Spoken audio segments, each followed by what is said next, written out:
Hey everyone, welcome to our daily meditation for the 24th of July.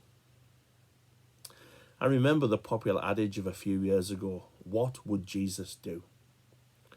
It became so popular that, in truth, I think people got a little weary of it.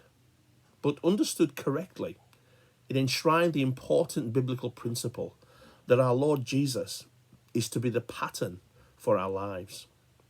At the same time, in the confused climate of today's church, there are dangers that the principle might be applied in an unbiblical manner. So we must ask, in what respect is it legitimate for us to pattern our lives on Christ? For example, Christ came into the world to save sinners by giving his life a ransom for them. It would be blasphemous to assert that we can do the same. Yet the scriptures use Christ's willingness to lay down his life as a model for the Christian's selfless service to others. Have a look at 2 Corinthians 8 and Philippians 2. Our text for today comes from 1 Peter 2:23, which applies the model of Christ to the question of how we respond to adverse circumstance, reviling by others, and persecution. It says this: when he was reviled, he did not revile in turn.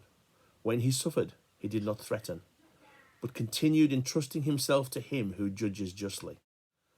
It's common for us as sinful humans to long and indeed to look for retaliation in the face of unjust criticism or suffering. But Jesus behaved differently.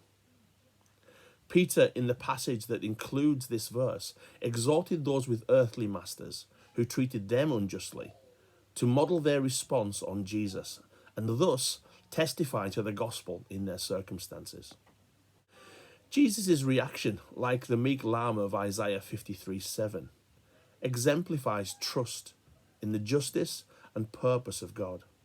He could do this because he continued entrusting both himself and those who mistreated him entirely to God, knowing that God is just, that he judges righteously, and will make all things right in the end.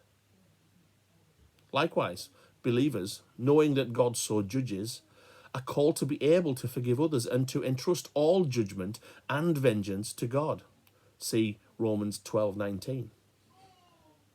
It's amazing to think through the fact that every wrong deed in the universe has either been already punished in the death of Christ and so is covered by his blood, or will be repaid justly by God at the final judgment. Either way, there is no escaping God's justice. Jesus had complete faith in the justice of God. Do we? Can we trust God to right the wrongs that have been done to us, to punish those who have wronged us? To the extent that we might still nurse a personal vendetta, we are assured that we have not yet grasped or embraced the justice and wisdom of God. May God himself help us to trust him. God bless.